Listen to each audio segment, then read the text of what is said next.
ನಮಸ್ಕಾರ ಸ್ನೇಹಿತರೆ. ಕನ್ನಡದ ಹಾಸ್ಯ ಕಲಾವಿದ ಮಡೆನೂರ್ ಮನು ವಿರುದ್ಧ ಅತ್ಯಾಚಾರದ ಆರೋಪ ಕೇಳಿಬಂದಿದೆ. 2018ರಲ್ಲಿ ಪರಿಚಯವಾದ ಯುವತಿಯ ಮೇಲೆ ಅವರು ಅತ್ಯಾಚಾರ ಎಸಗಿದ್ದಾರೆ ಎಂದು ಆರೋಪಿಸಲಾಗಿದೆ. ಈ ಘಟನೆಯ ನಂತರ ಅವರು ಮದುವೆ ಆಗಿದ್ದರು ಎಂದು ಸಂತ್ರಸ್ತೆ ಹೇಳಿದ್ದಾರೆ. ಸಂತ್ರಸ್ತೆ 2 ಬಾರಿ ಗರ್ಭಿಣಿಯಾಗಿದ್ದರು ಮತ್ತು ಮನು ಗರ್ಭಪಾತ ಮಾಡಿಸಿದ್ದರು ಎಂದು ಆರೋಪಿಸಲಾಗಿದೆ. ಮಡೆನೂರ್ ಮನು ವಿರುದ್ಧ ಅತ್ಯಾಚಾರ ಆರೋಪ ಕೇಳಿಬಂದಿದೆ. 2018ರಲ್ಲಿ ಪರಿಚಯ ಆದ ಯುವತಿ ಮೇಲೆ ಅವರು ಅತ್ಯಾಚಾರ ಮಾಡಿರೋದು ಸತ್ಯದ ಆರೋಪ.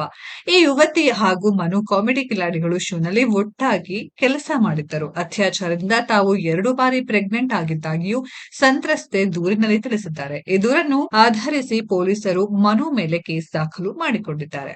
2018ರಲ್ಲಿ ಮನು ಹಾಗೂ ಯುವತಿ ಮಧ್ಯೆ ಪರಿಚಯ ಬೆಳೆಯಿತು. ಯುವತಿಗೆ ಬಾಡಿಗೆ ಮನೆಯನ್ನು ಮನುವೇ ಹುಡುಕಿಕೊಟ್ಟಿದ್ದ. ಕಾಮಿಡಿ ಕಿಲಾಡಿಗಳು ಶೋನಲ್ಲಿ ಇವರು ಒಟ್ಟಾಗಿ ಕಾಣಿಸಿಕೊಂಡಿದ್ದರು. ಯುವತಿ ಜೊತೆ ಆಪ್ತತೆ ಬೆಳೆಸಿಕೊಂಡಿದ್ದ ಮನುಗೆ ಆಗಲೇ ಮದುವೆಯಾಗಿ ಒಂದು ಮಗು ಕೂಡ ಇತ್ತು.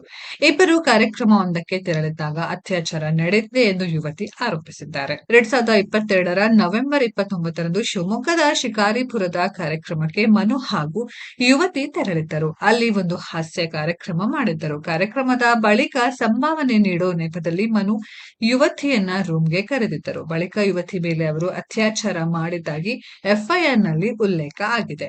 ಅತ್ಯಾಚಾರ ಆದ ಬೆನ್ನಲ್ಲೇ ಮನು ಅವರು ಯುವತಿಯನ್ನ ವಿವಾಹ ಕೂಡ ಆಗಿದ್ದರು. ಹೌದು, ಅದೇ ವರ್ಷ ಡಿಸೆಂಬರ್ 3ರಂದು ಮನೆಗೆ ಬಂದಿದ್ದ ಮನು ಬಲವಂತವಾಗಿ ತಾಳಿ ಕಟ್ಟಿದ್ದರಂತೆ. ಆ ಬಳಿಕ ಹಲವು ಬಾರಿ ನನ್ನ ಮೇಲೆ ಅತ್ಯಾಚಾರ ಮಾಡಿದ್ದಾರೆ ಎಂಬುದು ಸಂತ್ರಸ್ತೆಯ ಆರೋಪ. ಅತ್ಯಾಚಾರದ ಬಳಿಕ ಸಂತ್ರಸ್ತೆ ಪ್ರೆಗ್ನೆಂಟ್ ಆದ್ರು. ಮನು ಗರ್ಭಪಾತ ಆಗುವ ಮಾತ್ರೆ ನೀಡಿದ್ದರು. ಇದಾದ ಬಳಿಕವೂ ಸಂತ್ರಸ್ತೆ ಮತ್ತೊಮ್ಮೆ ಗರ್ಭಿಣಿಯಾಗಿದ್ದರು. ಆ ಬಳಿಕ 2ನೇ ಬಾರಿಯೂ ಮನು ಗರ್ಭಪಾತ ಮಾಡಿಸಿದ್ದರು ಎಂದು ದೂರಿನಲ್ಲಿ ಉಲ್ಲೇಖಿಸಲಾಗಿದೆ. ಬಾಡಿಗೆ ಮನೆಯಲ್ಲಿ ಹಲವು ಬಾರಿ ಲೈಂಗಿಕವಾಗಿ ಬಳಸಿಕೊಂಡಿದ್ದಾರೆ. ಫೋನ್ನಲ್ಲಿ ವಿಡಿಯೋ ಮಾಡಿಟ್ಟುಕೊಂಡಿದ್ದಾನೆ. ವಿಚಾರ ಯಾರಿಗಾದ್ರೂ ಹೇಳಿದರೆ ಕೊಲೆ ಮಾಡುವುದಾಗಿ ಬೆದರಿಕೆ ಹಾಕಿದ್ದಾನೆ. ಜೊತೆಗೆ ಲಕ್ಷಾಂತರ ರೂಪಾಯಿ ಹಣ ಕೂಡ ನೀಡಿದ್ದೇನೆ.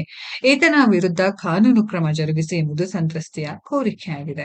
ಸ್ನೇಹಿತರೆ, ಕಾಮಿಡಿ ಕಿಲಾಡಿಗಳು ಸ್ಪರ್ಧಿ ಮಡೆನೂರ್ ಮನು ಬಗ್ಗೆ ಈ ರೀತಿ ವಿಚಾರ ಕೇಳಿರೋದು ನಿಮ್ಗೆಲ್ಲ ಎಷ್ಟು ಶಾಕ್ ಆಗಿದೆ ಅನ್ನೋದ್ರ ಬಗ್ಗೆ ಕಾಮೆಂಟ್ ಬಾಕ್ಸ್ ಅಲ್ಲಿ ಕಾಮೆಂಟ್ ಮಾಡಿ. ಈ ವಿಡಿಯೋ ಇಷ್ಟ ಆಗಿದ್ರೆ ಲೈಕ್ ಮಾಡಿ, ಶೇರ್ ಮಾಡಿ, ಚಾನೆಲ್ ನ ಸಬ್ಸ್ಕ್ರೈಬ್ ಮಾಡಿ, ಪಕ್ಕದಲ್ಲಿ ಇರೋ ಬೆಲ್ ಐಕಾನ್ ನ ಹಿಟ್ ಮಾಡಿ. ಮುಂದಿನ ವಿಡಿಯೋದಲ್ಲಿ ಭೇಟಿಯಾಗೋಣ. ಧನ್ಯವಾದಗಳು.